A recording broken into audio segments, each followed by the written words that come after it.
Hey,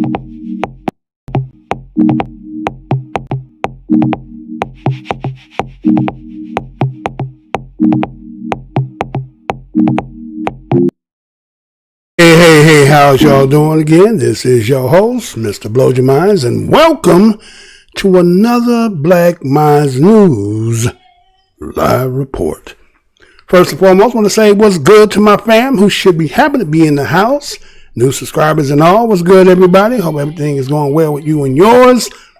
Thank you for clicking on the video. Passerby, you happen to pass by due to the thumbnail or the title of the show, we welcome you over here to Black Minds News. We always got a grand opening over here. Go down the aisle, happen to see something to make you feel some kind of way. Remember, the motto of my show is the truth. Don't need no partner. So I got to make sure check a couple things in here. Seems like we do have. Okay, I'm not sure. Okay, we see Leonard DeYua in the house. What's good to you, brother? I know last night's show they took out the couldn't comment last night, but glad to see you in the house as well. And looks like I'm going to start off with this article here because the show is based on the fact, again, let me go ahead and show y'all just in case you didn't see that. And let me go ahead and show that right quick. Let's go ahead, right? So that's the thumbnail that you see based on clicking, right? I, as a black man, feel your pain. That was what Daniel Cameron said, right? In that press conference that we probably will go over a little bit later. But he said he feels the pain as a black individual, right? A lot of people having their issues, and based on what happened as to the decision, say some of us, we don't actually know all the facts, but we assume we know, but they know because they were the one presenting the case. But some things have been slowly matriculating, falling out. So we have to just kind of question, well, okay, sometimes truth fall out and you have to ask yourself, what's that? What was that? So I've seen this article here. I'm going to show y'all here. I'm going to caption there, right? It says a rising black GOP star faces fury from African Americans over Taylor's case. Let me say that again. A rising black GOP star faces fury from African Americans over Taylor's case. And so the story goes like this. It says the Kentucky Attorney General Daniel Cameron, the 34-year-old up-and-coming black Republican who snagged a primetime speaking slot in Donald Trump's convention last month, has been pegged as a potential successor to Mitch McConnell in the Senate someday. But after his handling of Breonna Taylor's case this week, Cameron will have to get there over the fierce opposition of many African Americans in his home state and across the country. For months, Cameron resisted intense pressure to charge the officers who shot and killed Taylor, 26, in her home on March. Eventually, the case went to a grand jury, which this week cleared 2 of the 3 officers involved in the shooting. During a lengthy news conference Wednesday, Cameron refused to say whether he recommended exoneration. Cameron's performance drew kudos from McConnell and Trump, who said after the Taylor's news that Kentucky Attorney General was doing a fantastic job, while his handling of the high-profile case probably won't hurt him with the Republicans in future potential bids for public office. It might well help. Cameron has assured and motivated well-funded opposition. You know what they say, all skin folks are not kin folks, said Felix Crittenden, an organizer with Black Lives Matter Louisville. This was absolutely a career-defining moment designed to set him up for stuff in the future. He had a chance to do right by his people, and he chose to do right by himself. Some civil rights groups have begun holding strategic meetings to discuss ways to hold Cameron accountable for his actions in the case, plan to work against him if he runs for office again down the line. Unfortunately, he was recently elected As Risha Hatch, Vice President of Color of Change, she alluded to activist efforts of oust St. Louis County Prosecutor Robert McCullen in wake of Michael Brown's death in 2014. There will be repercussions for his refusal to act, and we believe that he should resign or be replaced. Elected a year ago, Cameron is the first African-American Attorney General of Kentucky, one of 6 black attorney generals in the country, 2 of them Republicans, Indiana Attorney General Curtis Hill, the only other black Republican who currently holds that post, told Politico that Cameron insisted that his role in this case has nothing to do with a personal feeling that he might have other emotional reactions that might tug at his own heartstrings. I recognize there have been problems in our country with race from day one, and we're still dealing with that, so it's very near and dear to our thought process on a regular basis, Hill said. Cameron alluded to the personal feelings of his news conference announcing the grand jury's decision, at one point choking up as he invoked his own family. I understand that as a black man, how painful this is, which is why it was so incredibly important to make sure that we did everything we possibly could to uncover every fact, Cameron said. My heart breaks for the loss of Miss Taylor, Cameron added, and I've said that repeatedly. My mother, if something was happened to me, he said, pausing as his voice faltered and he held back tears, would find it very hard. I seen that the pain on Miss Tamika Palmer's face, he said, referring to Taylor's mother. I've seen that pain in the community. Critics dismissed this remark as performative, saying the mention on his race did nothing to alleviate the damage done in the case. Palmer said Friday she never had faith in Daniel Cameron to begin with. I knew he had already chosen to be on the wrong side of the law the moment he wanted the grand jury to make the decision, Palmer said in a statement read by Taylor's aunt, Bianca Austin. He knew he had the power to do the right thing, that he had the power to start the healing of this city, that he had the power to help mend over 400 years of oppression. What helped me realize is that it's always been us versus them. Cameron's lack of transparency on what led to the grand jury's decision, he has not released transcripts of his deliberations, has compounded frustration. His Wednesday remarks roughly outlined the circumstance leading to Taylor's death, that only 1 in the 6 bullets fired at her killed her, and that none could be traced back to Brett Hankerson, the only police officer charged. He faced 3 counts of wanton endangerment because his bullets pierced the apartment of the family next door. Cameron also cited testimony from a neighbor who relayed hearing police announced themselves before entering Taylor's home. Analysis of the New York Times, however, found that 12 neighbors, 11 did not hear the police announce themselves. Pointing to that of reporting, critics say the Attorney General suggesting that Taylor's death was an unavoidable tragedy is misleading and has amplified calls for the Attorney General to provide more information on the details of the case, something Cameron has said he cannot do to ensure the integrity of the investigation. Facts as we know them generally don't really support the changes or the charges that were brought, said Cedric Powell, a professor at the University of Louisville School of Law. Daniel Cameron in his press conference was really selective about the evidence that he presented, and the public doesn't have confidence in this charge. Charge is just really a compromise, a really bad compromise.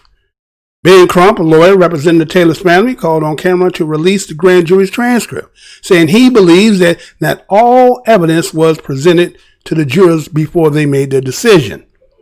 Did Cameron allow the one neighbor who kept proclaiming that heard the police knock and announce themselves testify before the grand jury?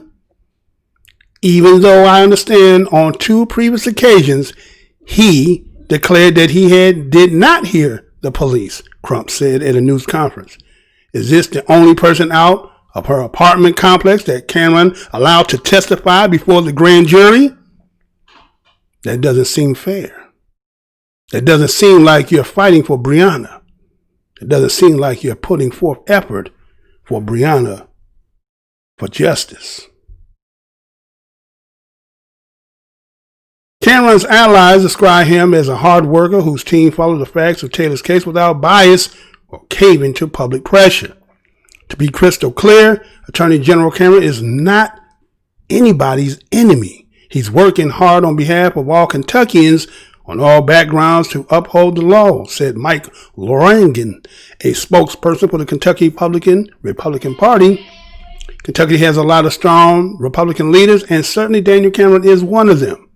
Those who support amplify how polarizing a figure Cameron, who's, according to one poll during his Attorney General campaign, had the support of roughly a third of African American voters, has become the past week. Leaders of this racial justice movement in Louisville say that until now, Cameron wasn't especially disliked, but was viewed as part of a flawed criminal justice system.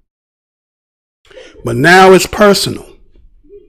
Chantrice Martin, an organizer with the Black Lives Matter Louisville, who attended the University of Louisville, where Cameron said it was disappointing to see her former classmate on the opposite side of this case.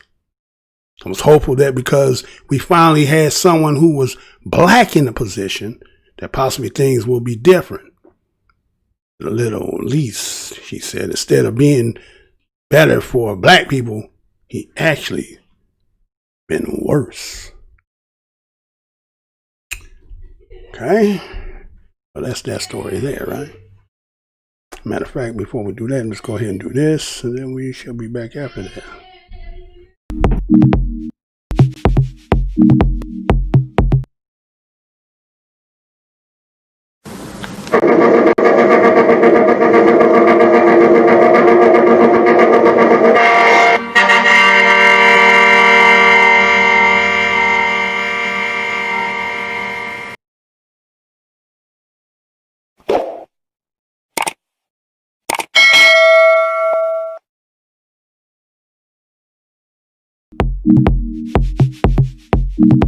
All right, we are back, right? So this Kentucky Attorney General Daniel Cameron, who's a 34-year-old, they say he's an up-and-coming black Republican.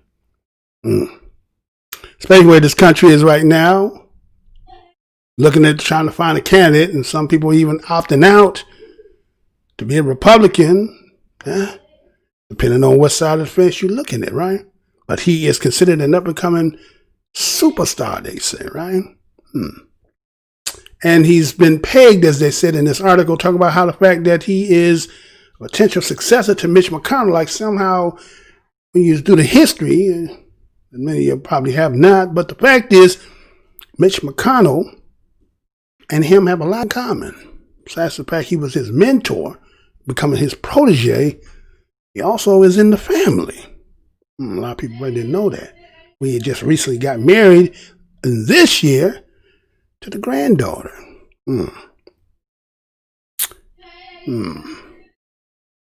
So, you know, people are really upset by the way he's handling the case. I don't even know if he was really handling the case. I think all he was there was to present present the evidence, as he kept saying, right? So that article said what it said, but we need to go ahead and get from the horse's mouth what he has said, right?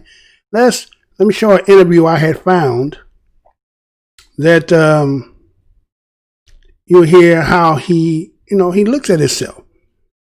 You know, we heard what that article was talking about, but we got to really get the gist of when the person say who they are. Do you believe who they are, or you just take the cliches and the little bits of,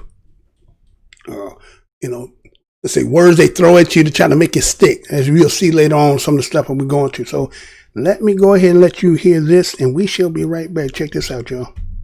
But Cameron, who has repeatedly said that he wants to be seen as an impartial figure in this case, never let his answers get too personal or emotional. What will ultimately make the decision for us are the facts. Attorney General Daniel Cameron says it's his duty to not let the protesters at his home affect the Breonna Taylor investigation. Again, understand the passion and understand people want answers.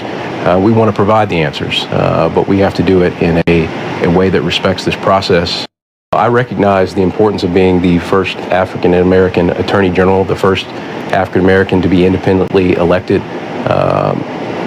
And so this case in particular, because of the individuals involved, Ms. Taylor in particular, I recognize the importance of making sure that we get this right. That is my duty and responsibility as the Attorney General. As a black man, I certainly have that responsibility as well. Did you have with law enforcement as a black man growing up in America? I haven't had any bad experiences with law enforcement, but what I've said repeatedly is that shouldn't detract from others that have had bad experiences with law enforcement. That shouldn't detract from people that have had bad experiences in life outside of law enforcement. Black folks that have had issues and challenges, I don't discredit those in any way because of the experiences.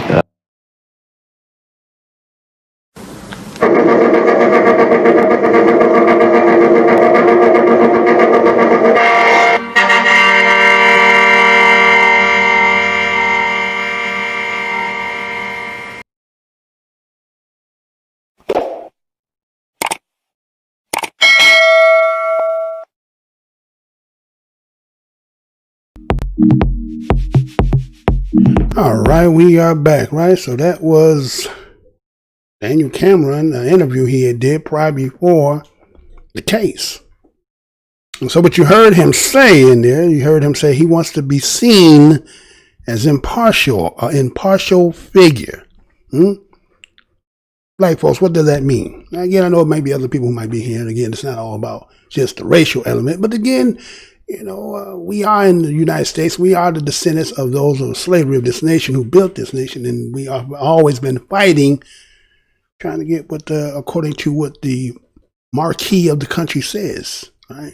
See everybody else, but it seemed not to be us. But anyway, so when you hear somebody say "seen as impartial figure," it's coded language, is it not?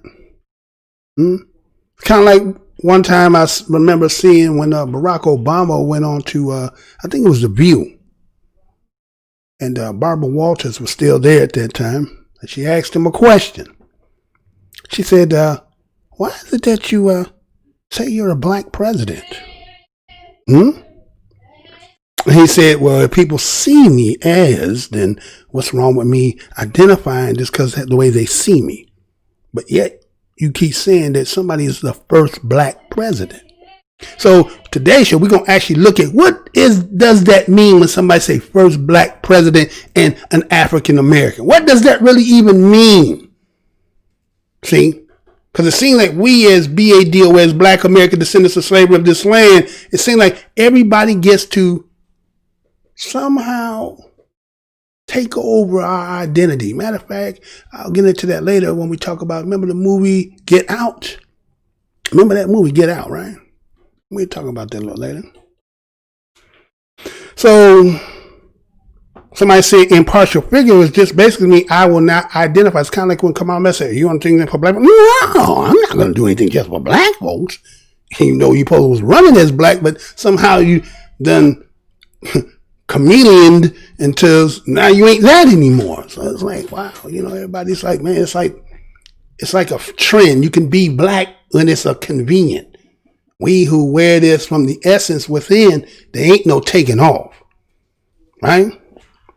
So it means basically just to say that somebody's saying, yeah, I look this way, you see me this way, but that don't necessarily mean that that's the way I'm going to run my, let's say, as a profession in this position that I have been elected to.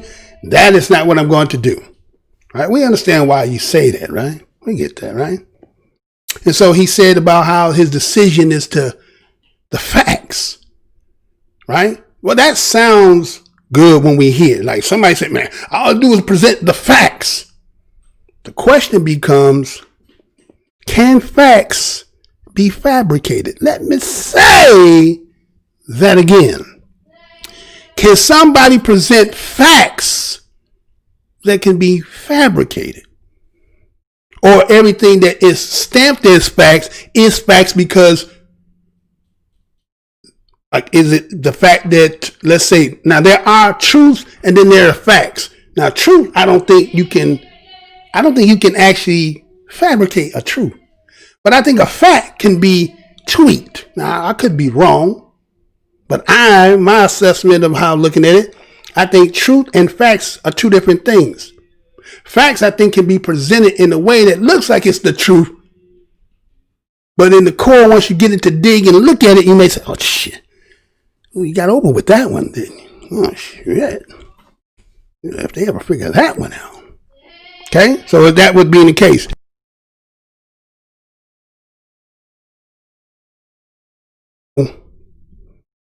All right. So he talked about somehow that the commotion, everything that the heightness and the name, say her name and all this, and has resonated and from all different levels, that it's really about getting the answers. Is that what everybody's looking for? Just the answer?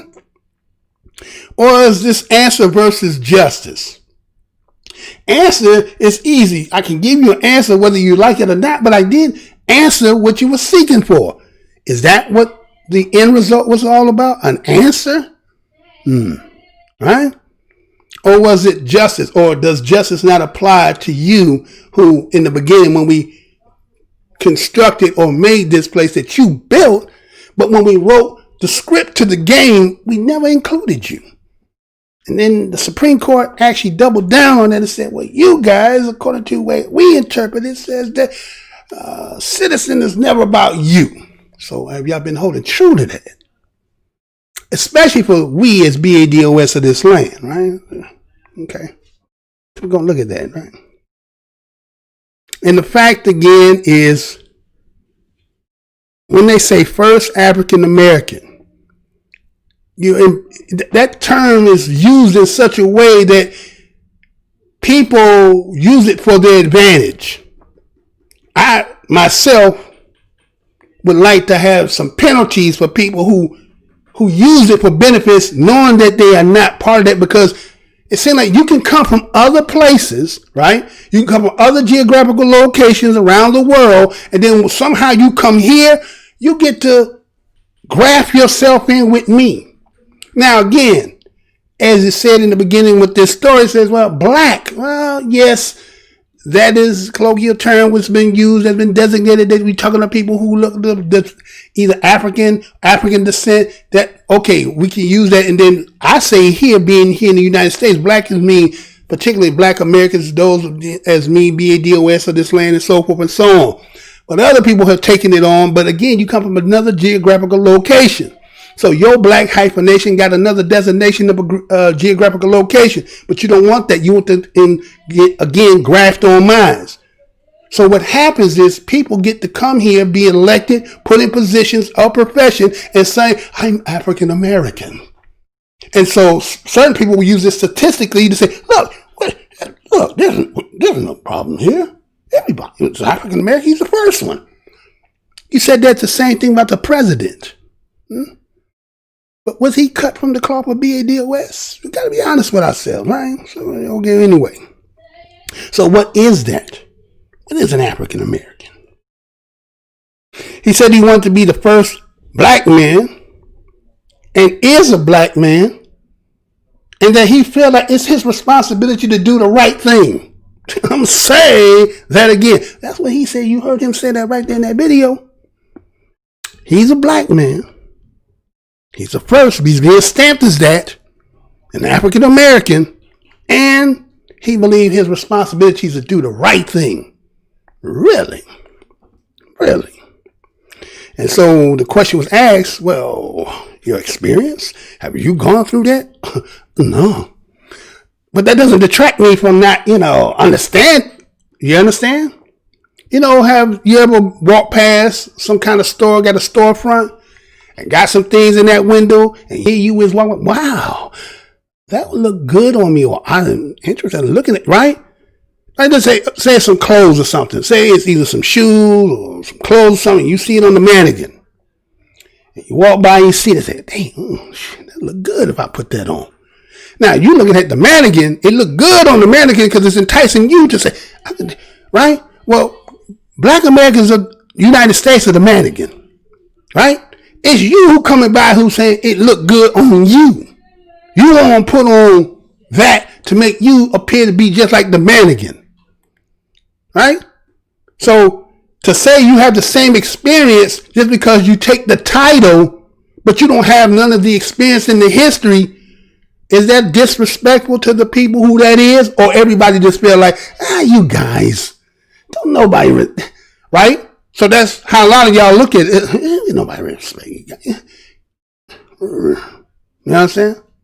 So, we really have to get down to the crux of understanding this here, right? Right?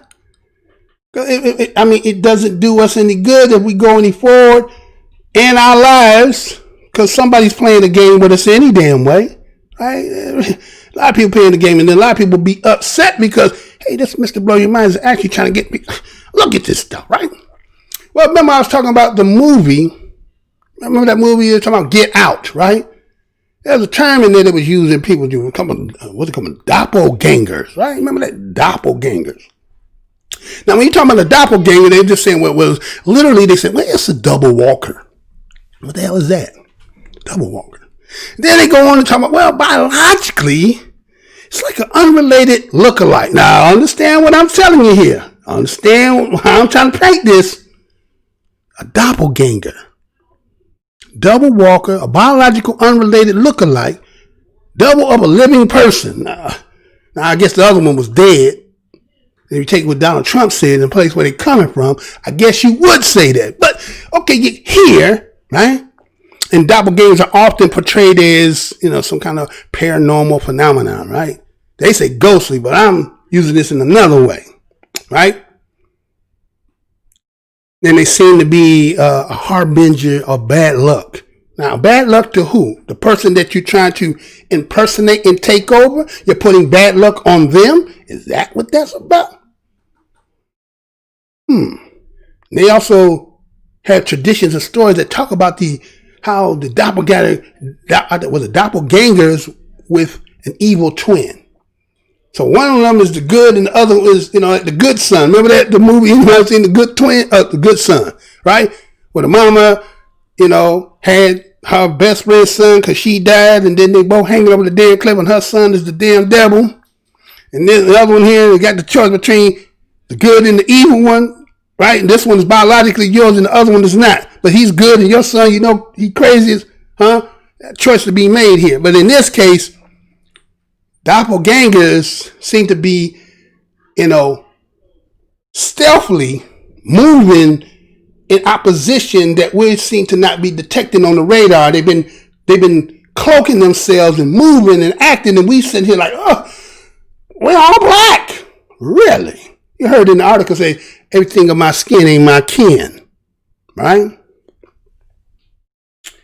So describe any person who physically resembles another. Now again, when we talk about African American, when we start talking about the African American, right?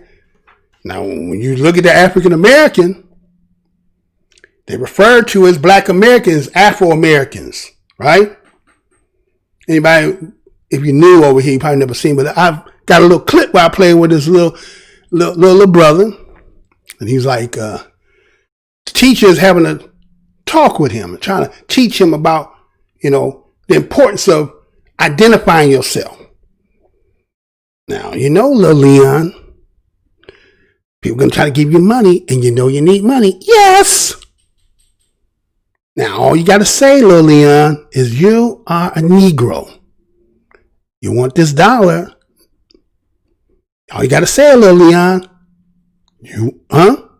And so what happens is people get sold on the fact that somebody will present some money to them to take on, as these doppelgangers, take on your personality and do all kind of craziness. It's kind of like what we see people out here in the beginning It's done died down because the news done spread enough to let you know that, hey, people out here are doppelgangers, but these ones here are the ghosty looking ones. You know what I'm saying? They ghosty looking, doing all this, hope no chill, fuck shit they doing out here, right? Doing all this fuck shit out here in your name. You co-signing for all the stuff they doing, and then when the news start to report about it, hey, it's the blacks out here that rooting and rioting. These doppelgangers in your name, doing stuff and portraying themselves as like they down and with good with you. I hope you're following me here. I hope you're following me. So anyway, so little Leon, no, I'm an Afro-American, right? They teaching them that. But then he's at the end, he said, but you need money. They want you to be a Negro. And he's confused. You can see it on his face. No, I'm not able to present it, but I didn't put it, so I didn't do it. So anyway, those are new. If you're not, go on over and subscribe. Make sure you hit that bell. You know what I'm saying? Come over here because we starting to come on the dailies now, right? So anyway, so again, the black American, they say the ethnic group of Americans. Now they say total and partial, right? Total and partial ancestry from what they say the black racial groups of Africa. What other color would they be in Africa? There's some white ones. I think the whole continent would be sent, but some games they be playing. But anyway, but they say the term in itself as an African American, it denotes the descendants of enslaved black people. Let me say that again. The term African American denotes descendant of enslaved black people who are from the United States. Now, what they done found out is that in recent that immigrants or their children may also come and identify as African Americans or may identify differently.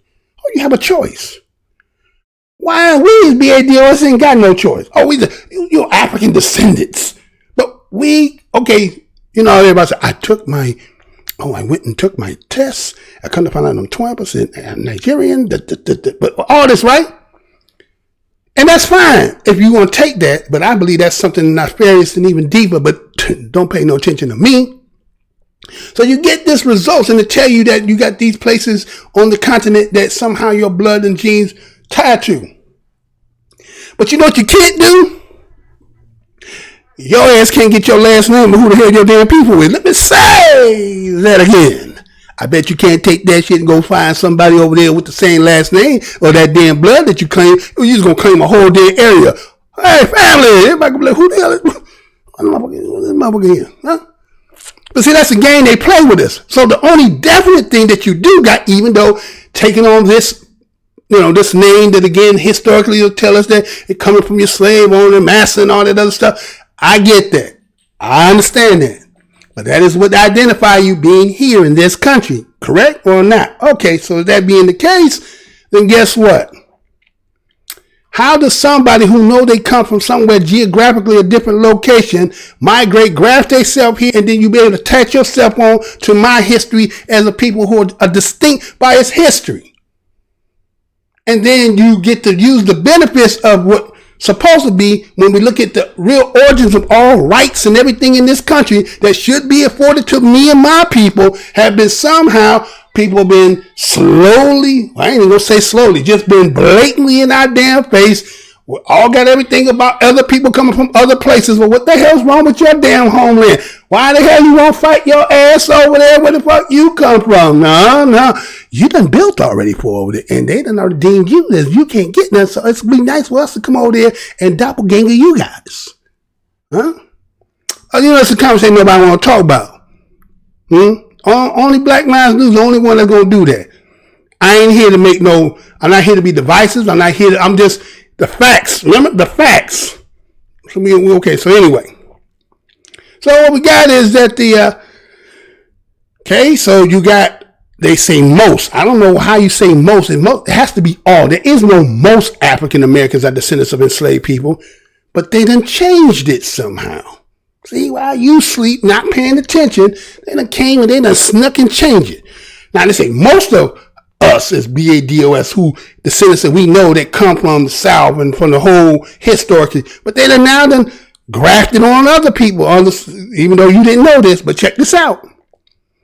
Now they say that most of the African Americans are descendants of enslaved people within the boundaries of the present United States on average. Now they say that African Americans are also West and Central Africans and European descent. Let me say that again. Now, an African American is now not just the fact for the people who come from the descendants of slaves that come from the boundaries of the United States. They're also including those that are coming from West and Central African and European descents. What? How is that? How is that? Right? So you got a homeland you coming from, but you don't identify that. It's like saying, for instance, you say we African and American, two continents, right? So we go there and we say from Africa, but Africa got 54 countries, how many infinite tribes, tongues, and languages. You look like the fool talking, I'm from Africa. Then I go, Africa? What country is, what tribe is that? What state is that? You get what I'm saying? They only use that when they come here. So they automatically know, you're Nigerian? Oh, you're a Nigerian American. Okay. Oh, you from Cameroon? You from Egypt? Egypt? Why you didn't say African American? So then somebody wants to use that for somebody's purpose. So this is a way, again, doppelganger gang. You're going to have to figure this out. The doppelganger gang. Okay? So they say also, even when you talk about the census, right? You know, you've been hearing the term ADOS and all that. Again, that bloodline, that historic, those trying to both try and get themselves together so they can be self-distinct, not because they're trying to be divisive. They're trying to say, hey, everybody's stealing from us. Everybody's stealing, but we can't get nothing. So we're going to have to try to unify and get a block, and so we can say, but see, everybody said, we're black. But they got their own communities, don't they? And what is that thing they do every year? Where they send all this money that they get and send it back to their countries. So wait a minute. You come here, you're doppelganger. You're taking on the identity and using for your benefit. And then you take it back and nothing wrong with that. Ain't nothing wrong with that. But, Black Americans are the most hospitality people on the planet. We let everybody come and take and get from us. Everybody. White, Chinese, you name it, you can have, but we'll lay on the floor, in the streets, can't eat, kill each other, so that you can have comfort of your life. I know you don't like that. I know you don't like that. So according to the census of the Bureau, it said the African immigrants generally do not identify. Now these are the ones that know they are not. They know they're not. Right? So they do, those a lot of them they do not. But they said, who do a lot? They said the overwhelming majority of African immigrants who respect their own ethnicity, right? But the ones who do not, who normally, the ones who are Caribbeans, Central Americans, and South American nations, they identify themselves with us. You know why that is? Because again, they would say Americans. We get to use that. But wait a minute. It says Caribbean. There's a country, right, that you come from, and then you can put your hyphenation on it. Why are you trying to steal mine? Okay. I know y'all. I know people don't. Wait. You're divisive. You're hating it. No. It's because when we talk about what I'm talking about today, what I'm about to show you, is the fact that people pose as you, doppelgangers.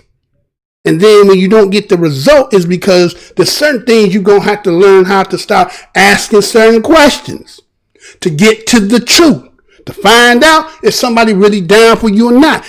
Everything in your skin ain't your kin. And then you come to find out that everything else about them is something entirely different from you. You're going to have to learn this. You ain't got no choice. You ain't got no choice.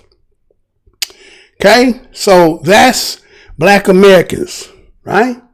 But then there's also another part to the Black Americans. What are you talking about? That was immigrants. No, there's the black people and black people.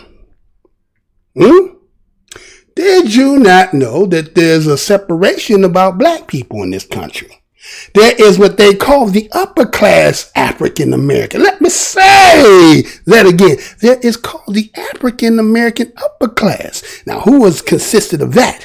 That would be those who are engineers, lawyers, accountants, doctors, politicians, business executives, venture capitalists, CEOs, celebrities, entertainers, entrepreneurs, and heirs. Let me say that again. There's another classification of being a BADOS that they don't talk about. So now you got the doppelgangers is this. Then you got another doppelganger. He is considered himself the upper class one. The engineers, the lawyers, the accountants, the doctors, the politicians, the business executives, the venture capitalists, the CEO, the celebrities, entertainers, and entrepreneurs, and the heirs. And to be in this class, you got to make an income over $200,000 or more. Let me say that again. You got to have $200,000 or more in your, as I guess what you make per year, right? They refer to them as the black upper class, the black upper middle class, the black elites. They say it's about 1% of them of the total black population in the United States. So guess what, y'all? Those who are not in the 200,000 and more up class, you're in that low class. You were the blacks. You're the ones who still talking about there's race. Still we can't get rights. It's race. And this other one said, oh, not like them. We got $200,000. We got status of class. We are professionals and so forth. So guess what? They look like your skin, your kin too. But they ain't cut and they ain't looking at stuff the same way as you. Did you know that? You probably knew that. You just didn't know how to define it, right? And so when they look at this particular part of this populous 1%, now, they distinguish themselves from the other black parts of the communities. Okay? Now, they got a history to them, where they originate from. Do you not know that they say that the enslaved Africans were brought here to America, which we all know that, right? And they said that during the 17th and 18th century, they said this is where it began to mix race children of African and European descent in America. Here in the United States. I don't know about this America stuff. I'm only talking about here in the United States. But they would deem and call them as mulattoes, right? Now, these mulattoes that they talk about were sometimes not enslaved by their white slave holding fathers. So they comprise a large part of the free black population in the South. Let me say that again. You know, they always talk about them free blacks. Remember the way I talk about them free blacks? Well, here are where you get the free blacks from, because these were the children of Massa, that he didn't look at his child. I mean, you say not all of them they looked at, but there was that certain segment of them that Massa didn't look at. That my boy, you go out there, you use my name, and everything gonna be all right with you. So these were considered the free blacks. Then they talk about the ones of us who was escaped their freedom and during the American Revolution. Those, some of us who were manumitted as enslavement, right? They created what they call the free black communities in the United States. And then some of them, they owned farmland. Some of them became mechanical and artistic and all that stuff, right? So there was a splitting amongst us. And then, as those who are avid watchers of my show, I just did a video talking about why I believe BADOS owed money by the United States. They talked about how, again, remember if you've seen that video where it talked about how we went through the contraband camps, getting ourselves, our families, we are those who see today are the survivors of that, going and getting into the Union Army camps, and then going forward from that, which created a whole mess that they couldn't deal with, and we still been fighting for that for this day. But the point is, you got people who say to plug you in, I'm black like you, but their ideology and their true motive you don't see. So you assume that they say that's who they are, right? So I just want to give you the foundation of where we're going with this. Keep all that in mind. Because see, remember what you heard him say, right? Now, which one is him of that which is a black American? You have those who come from the Caribbean islands who they say primarily they come here and they will take on the moniker of African Americans. You have those who come from Central and West Africa that sometimes they come here and they'll do it too. And then you have those of us who are cut of the cloth of the BADOS, who are, again, some of them being, as they said, the mulattoes, children of who, again, when we talk about, a lot of times when you talk about, like, let's say Wall Street and all that, y'all ain't even thought about, well, who was them that did that built that? But that's another subject for another time. But anyway, right? So you got this division of us, and then you got the black, the field Negro. Now it seems like it's the field Negro, the one that seems to be getting everything poured on him that everybody just don't like. If you try to keep staying being this black thing and this field Negro thing, there's no benefit in that. So there ain't many left that they don't admit to, right? So let's go back to where the individual had the conference. I ain't gonna play what he said in the beginning. We're just gonna listen to what he talked about with the reporters. Because remember what he said, that he didn't want to seem impartial, right? That he was the decision is about the facts, right? He said the answer. Okay, but anyway, let's go back and let's listen to when the reporters was asking him after what he had the press conference, he laid out what he said. But let's listen to what was said during this time. Check this out and I'll be right back. I'll now take some questions. General Cameron, can you tell us what the racial and gender makeup of the jury was? I won't get into the specifics of the makeup of the grand jury. Yeah, Mr. Cameron, you mentioned that Breonna Taylor was hit by 6 bullets. You identified the one that killed her.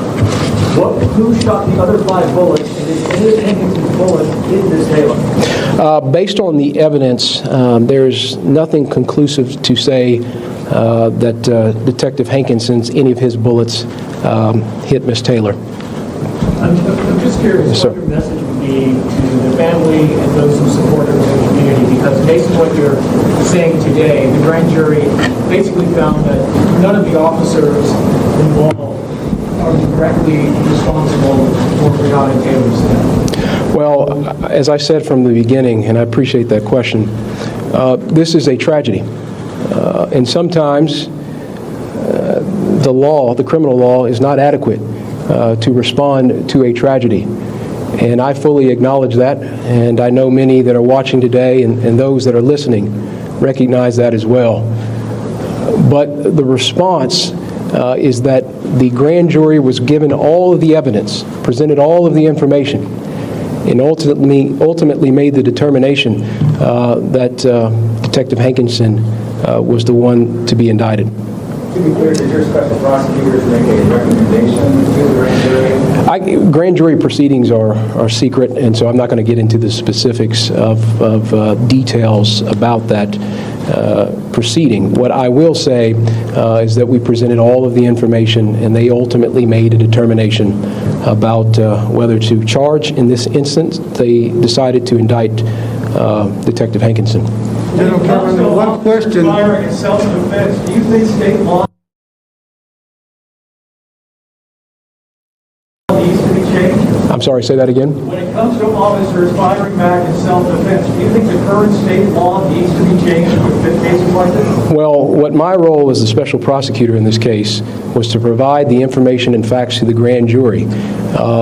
Detective Cosgrove and Sergeant Mattingly were justified in returning fire because they were fired upon. I'll leave it to others to make determinations. We have vigorous self-defense laws in this state, and that is something that existed prior to this case. I'll let others make judgments about that. Yes, sir. One big question surrounding this case is whether or not the officers knocked and announced their presence. Talk about the evidence that you came to that they did announce their presence. Yes, the statements that were made by officers there the night or the morning of March 13th show that they did knock and announce. The important point here is that information was corroborated by another witness who was in close proximity to apartment 4, who corroborated that information and said that there was a knocking and announcing by the officers. Was the witness a civilian or a law enforcement? The witness was a civilian. If a wanted endangerment takes place while there is a death involved, would that not be a manslaughter charge? If there was a death that occurred during a wanted endangerment? Well, Chris, to your question, I think it, again, is important to step back and recognize that what we did was uncover all the information and facts related to the morning of March 13th, and then provided that information to the grand jury. The grand jury had every piece of detail needed to make their assessment and their judgments, and ultimately their conclusion was that the decision needed to be made to indict Mr. Hankinson. Mr. Cameron, Rukmini Kalimaki with the New York Times. Right here, I'm sorry, sir. yes, Hi, ma'am. 2 questions for you. Number 1, you said that she was shot 6 times, yet her death certificate says 5. Can you please explain the discrepancy? And the second thing is journalists in this room, myself included, have taken apart that apartment complex looking for witnesses to the point that you made about the knocking and announcing. Of a dozen witnesses that I spoke to, only one, a man who was directly upstairs, heard them announce. Do you think that's enough in the middle of the night when somebody is asleep for just one person in a tight-knit apartment block to have heard that? Is that a sufficient way of announcing? Well, let me try to answer your second question first. Your question was, is it enough for me? I think the more pertinent question is, what was the evidence provided to the grand jury? What was sufficient for their purposes? They got to hear and listen to all the testimony and made the determination that Detective Hankinson was the one that needed to be indicted, knowing all of the relative points that you made. As to your first question, can you repeat it one more time? Her death certificate says 5, and yet you are saying 6. Today's the first time I'm hearing 6. Yes, sir. So there is a bullet that was lodged, and bullet might be too generous a term. There was an object that was lodged into into one of her feet, and so that is what is being referred to as the 6th, I guess, projectile. Are you going to release the full? Are you going to release the full grand jury report? Can you say that one more time? Are you going to release the full grand jury report? Well, I am right now, because there is a pending indictment. I think it is our practice, and because there is an ongoing FBI investigation, to revisit that question. But at this point, I don't think it's appropriate for us to release any information. And just for clarification, you said that Hankinson fired 10 times from the outside into apartment 4 and into apartment 3, but no conclusive evidence any of those shots hit Taylor. Can you expand on that just a little bit more? Well, that is what the evidence shows, is that there was nothing conclusive to demonstrate that any of his bullets hit. The door open for the fact that maybe one of the shots did hit her, or? Well, again, all the evidence was given to the grand jury, and they made the decision that one, endangerment was the charge to file or to indict against Mr. Hankinson. Okay, and thank you. Yes, Ford.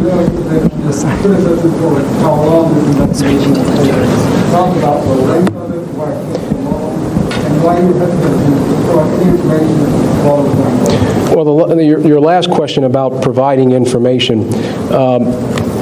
In any investigation, criminal investigation, the best practice, and this is whether on the state or federal level, is to not make too many specific comments about the investigation because you do not want to compromise that investigation. There are also ethical considerations as investigators and prosecutors that we're responsible to abide by as well. Some of those obligations continue now.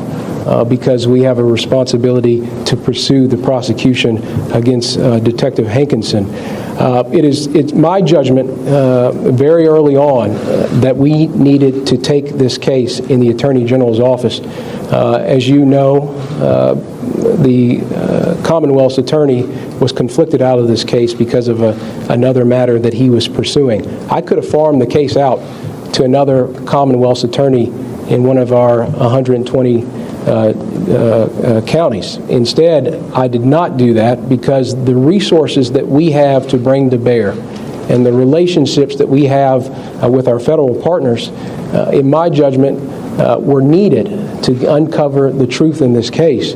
And part of the reason the investigation took so long is because we needed to make sure that we were doing a thorough job of looking at all the facts and gathering all the materials, interviewing witnesses, making sure that all of our people felt confident in their presentation to the grand jury. I will remind you, as late as Friday, we were still interviewing people in this case. And so the length of it is because this case deserved thorough and fair analysis.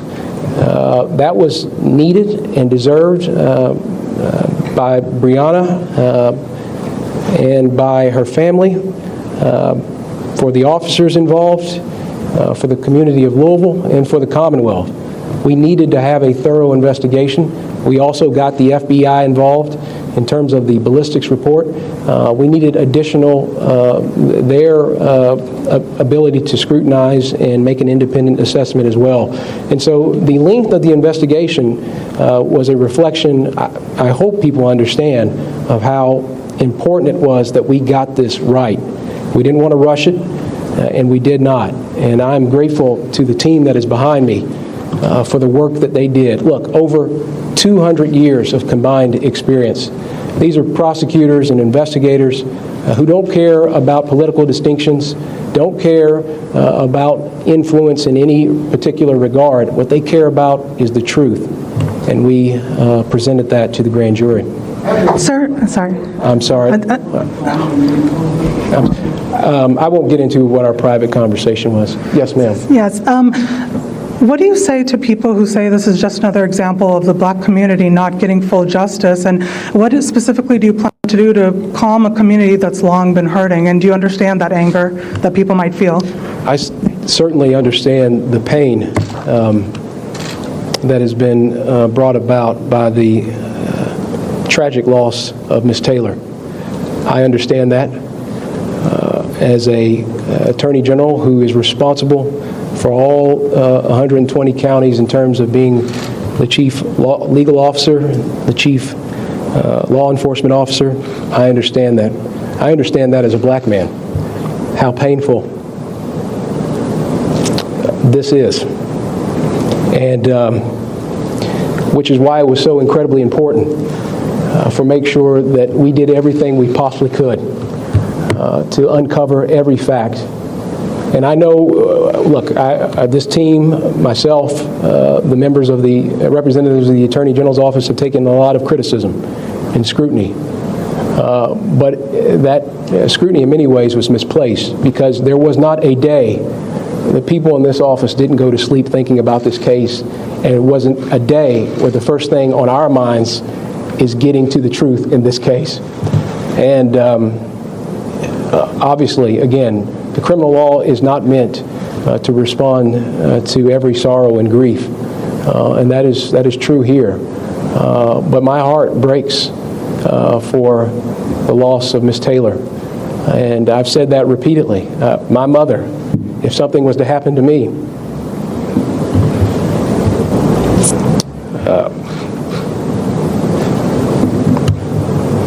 would find it very hard. And I've seen that pain on Ms. Palmer's face. I've seen that pain in the community. And what our responsibility in the AG's office was to make sure that we uncovered every fact, that we utilized every resource that we could bring to bear to uncover the facts and the truth, and that's ultimately what we presented to the grand jury. On the question of what I'm going to do, I've talked to partners in the community about helping to be a constructive member of any conversations moving forward. I recognize in my remarks I mentioned the fact that we'll be establishing a task force in the coming days ahead to look at best practices for warrants. So there is a lot that I can do in this platform to help. Okay, sir, this is Maria Cicchetti with the Washington Post. Just had a couple of quick questions, I please. hear your voice. Okay. Hi, yes, sorry, over no, here in the okay. back. Just wanted to double check. Were manslaughter? Did the grand jury ever consider the charges of manslaughter, reckless homicide? And if not, could you please explain why? And do you anticipate any other charges in this case? I apologize. Could you say that a little louder? Sure. I think I got. Sure. Did the grand jury ever consider manslaughter or reckless homicide or those kinds of charges? And if not, please explain why. And do you anticipate any other charges, or is this it?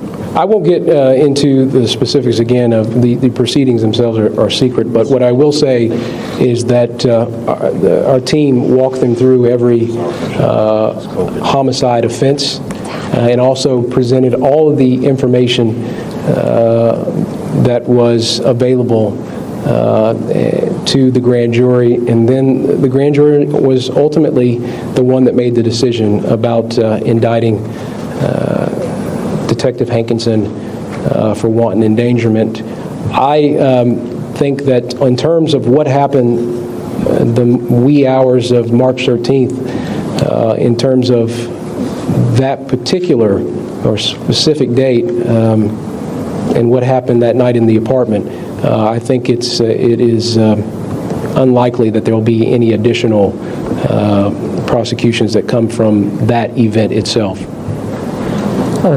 Attorney General, so can you go into the confusion over the fatal shot that was fired, and kind of what the issue was there in terms of determining that? And then also, did you present to the grand jury with any charges against Mattingly and Cosgrove?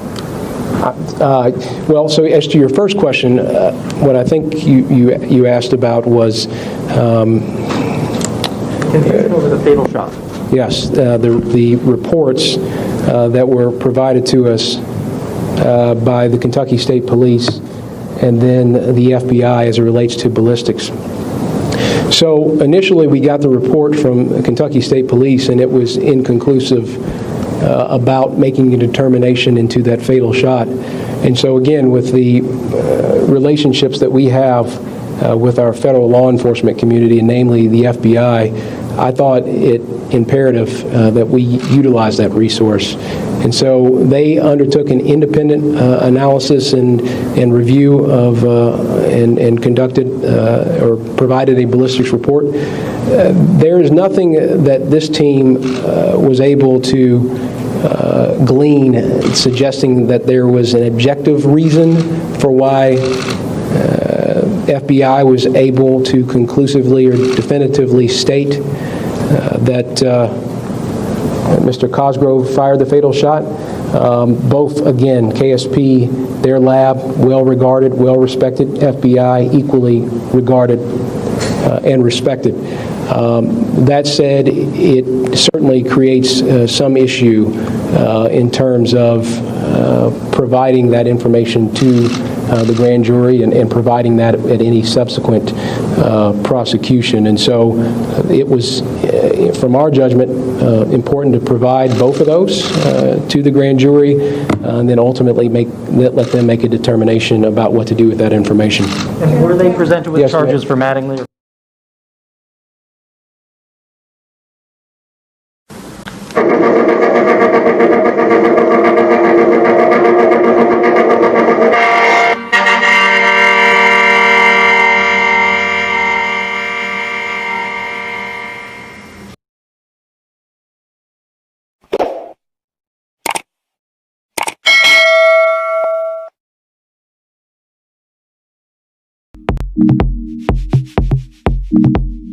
All right, we are back, right? So that was the press having its, I guess you say, questioning of, after he had the press conference of that.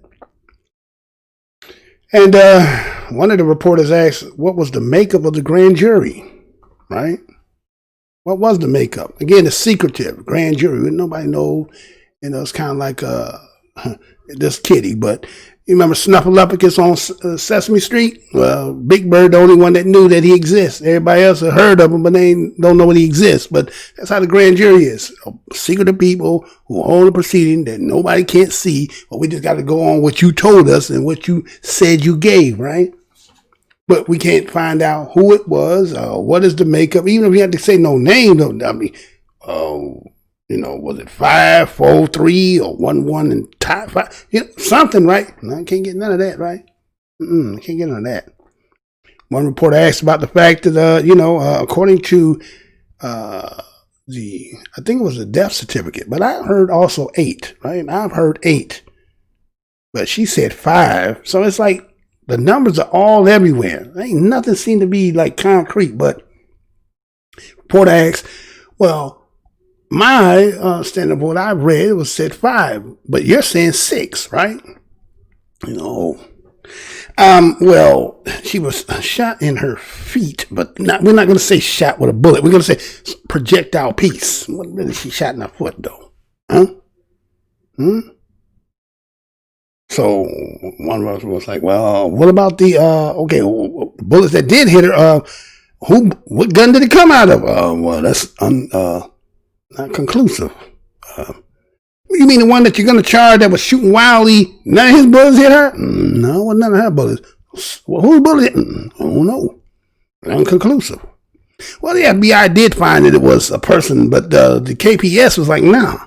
So we're going to go with wait a minute, FBI who got all the funding, all the money, the better equipment, than the one that's I guess it's the state police. They don't have as much equipment, but we're going to ride with that. Okay. All right. Now, remember his words was that he wanted to make sure that we get all the facts. Right? You want to be impartial. But I thought the whole purpose of him is to defend Breonna Taylor. That's what I thought. That's what his whole job was there to do. Well, okay, maybe that's not what it was, right? He goes saying this is a tragedy. What do you mean tragedy? That's light. That's light to say tragedy? Nah, man. Yeah. But they were for certain, right, that when the officers were firing back, that it was self-defense. Yeah, they 100% sure about that. Right? They for certain that out of 12 to 13 people, 1 out of the 13, they heard, well, the other 12, like, we heard nothing. Yeah, you got a no-knock warrant, which means I ain't got a knock. I can just go right on in, but you got 1. But remember the article has said that I read that the word is coming out that the only person who was gone to testify at the grand jury was the one person that they said, but the other ones, all right. Okay. So they asked a question about basically the mantra words that you kept hearing was what? Evidence, unconclusive, grand jury, facts, information, right? Those are kept repeating words that kept being said, right? Got to get that in. You got to buy this. You got to buy it, right? Then one of the reporters said, well, what about this? Is he going to release the full grand jury report? No, we don't want to prejudice the other pending case. Now, wait a minute. The other case has nothing to do with her. You're talking about the neighbors, right? And so y'all have concluded, and then did he not say that there'll be no more additional charges, anything to dealing with this part? Then what's the delay? What's the point of delaying that when her case is closed? You're talking about somebody else. How's that going to prejudice his when he's nilly-willy fired and supposedly, yeah, because it was a woman who's pregnant, a man, and a child, right? But when it comes to her, Breonna, no, nothing, right? Kept saying all evidence. every fact, every evidence. Really? Really? Well, let me show y'all something, man. Let me show y'all something. Now, I'm going to show you, let me show you this, man. This came out today. Today, September 26, 2020. Look at what came out. But there's another piece. Well, how about this? I'm going to show you the other one that I did on yesterday's show, because I was surprised that came out. First, this is the one that's going to be where Jonathan Manley is shot, right? But we just heard that said there was no video. But anyway, listen, check this out. Be right back. Put him in the car. Here, I'm gonna grab his legs. Put him in the trunk. Put him in the trunk. Put him in the trunk.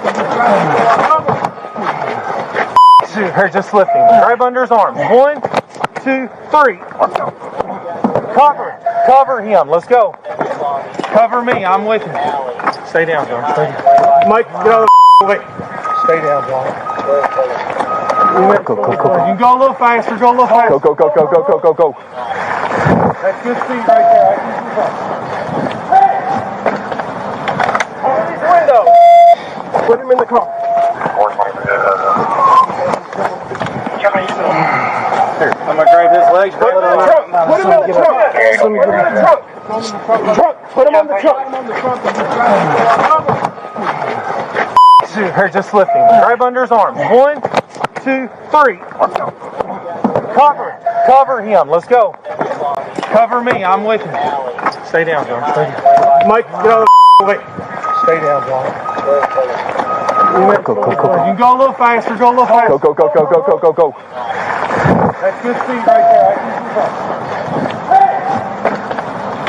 Open these windows.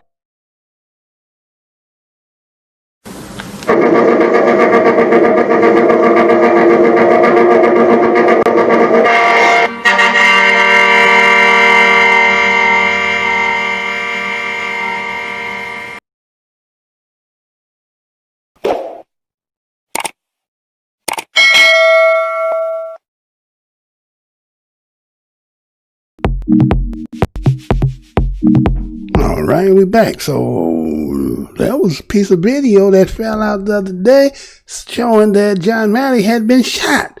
They said there was no video that existed, but you was able to see it right then and there, so which means somebody got a camera, right? At least for that particular part, right? All right. Well, look what fell out today. Huh? Oh, man, wait a minute. What are you talking about, Mr. Boy? What do you mean another one? There ain't no another. There was another one that came out today. Y'all want to see it? Here you go. That's not one of ours. What's this address? Is anybody here dead? Yes. Wow, we're waiting. Texas calling it. What's the address here? Hey, 3003 Springfield Apartment. That's not one of ours. What's this address? Is anybody here dead? Yes. Wow, we're waiting. Texas calling it. What's the address here? Hey, 3003 Springfield Apartment. That's not one of ours. What's this address? Is anybody here dead? Yes. Wow, we're waiting. Texas calling it. What's the address here? Hey, 3003.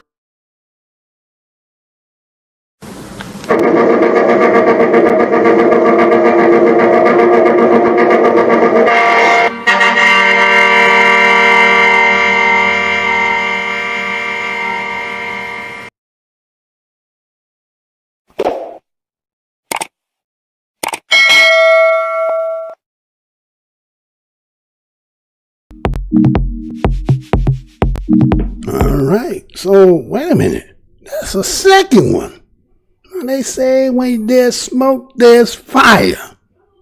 So, we was told all evidence was produced. All facts been presented. Everything available. Then he said all available. That's, what I'm saying. All available. That means what I had at the time. So that's going to kind of cover him on that, right? But somebody is putting out pieces of video. So if you're seeing pieces of video, and if everything is what you say, because I'm trying to think, if you're going to do a no-knock warrant, wouldn't you want to have, visual so that when everything go down, and if it should go bad, you're recording? Why does it seem like that would be a good thing for police officers, but they don't even want it? Why is that? Why they don't want it? Wouldn't it be to submit when you write your report about what happened? Then you got that too, or will that contradict it? Is that maybe it's gonna contradict it? So you don't want that. Maybe I didn't know that. Did y'all know that it was that piece that somebody talking about? Is somebody dead in there? Is somebody dead? They're kind of smirking. But another thing I got to see in that little clip was that was a straight shot. I should have took a still shot so that y'all can see what I'm talking about, just in case maybe you didn't see it. When you see that door, you seen that light down that hallway. Remember when Kenneth Walker said he was in the hall, he couldn't see nobody.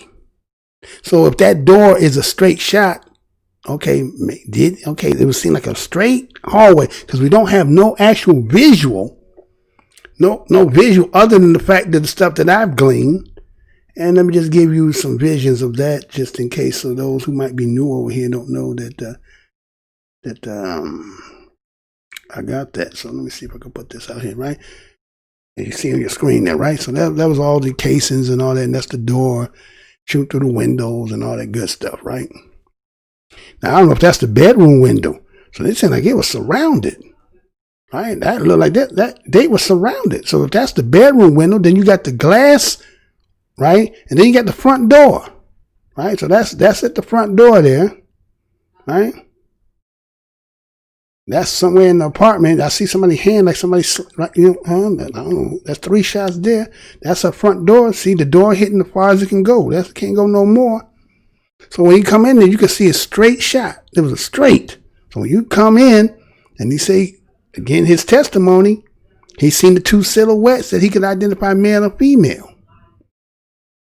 But I noticed that when that video showed him taking and putting him in the car, they had a lot of lights from the outside. So wait a minute. So y'all got all this light from your position, and somebody in that position, they can't see you either. If you blinded them when you coming in with the light, he can't see you either. But he said it was dark. He couldn't see nothing.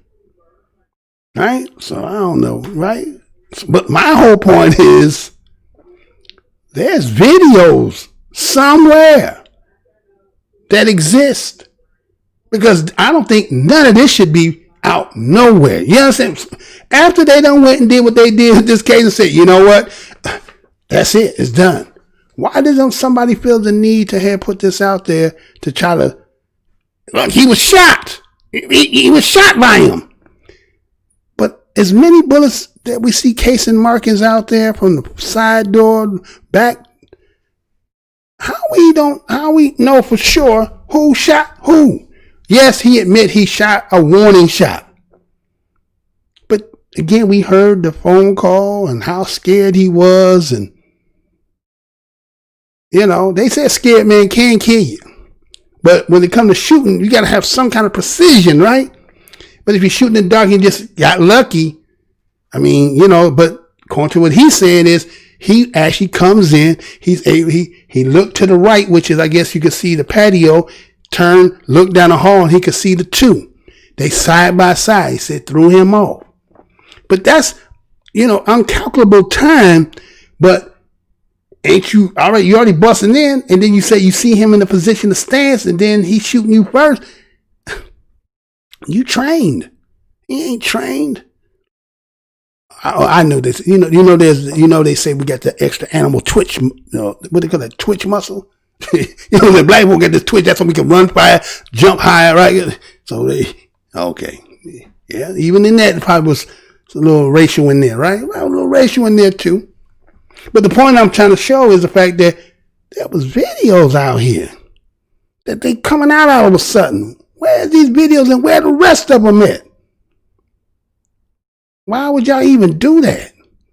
Or somebody is trying to say, maybe somebody inside is trying to, let it be known.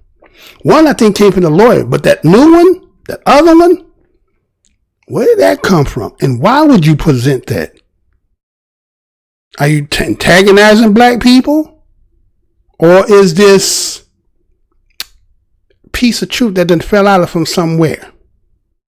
And, that's crazy though, right? So then I also seen the fact that you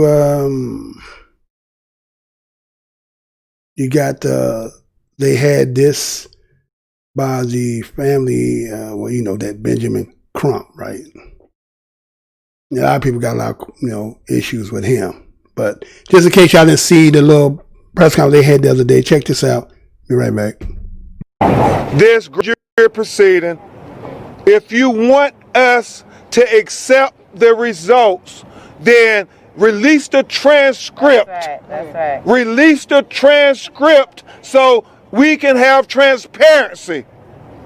And if you did everything that you could do on Breonna's behalf, you shouldn't have any problem whatsoever, Daniel Cameron, to releasing the transcript so that we can see you fought for all of Kentucky's citizens, especially including Tamika Palmer's daughter, Breonna Taylor. Release the transcript. Release the transcript. Release the transcript. Release the transcript. Release the transcripts. Release the transcripts. Release the transcripts. Release the transcripts. Release the transcripts. Release the transcripts. Y'all, I don't know if Daniel Cameron can hear us. Let's say it from the heart. So not only Daniel Cameron can hear us, but Breonna Taylor can hear us from heaven. What we want Daniel Cameron, the Kentucky Attorney General, to do. On 3, 1, 2, 3, release the transcript.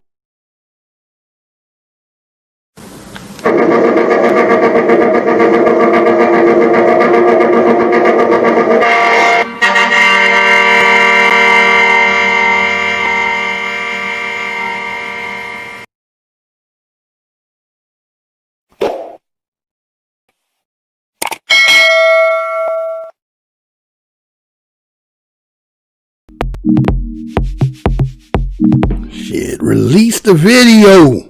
Release the video, shit. Transcript, okay. There's videos. I don't know when he said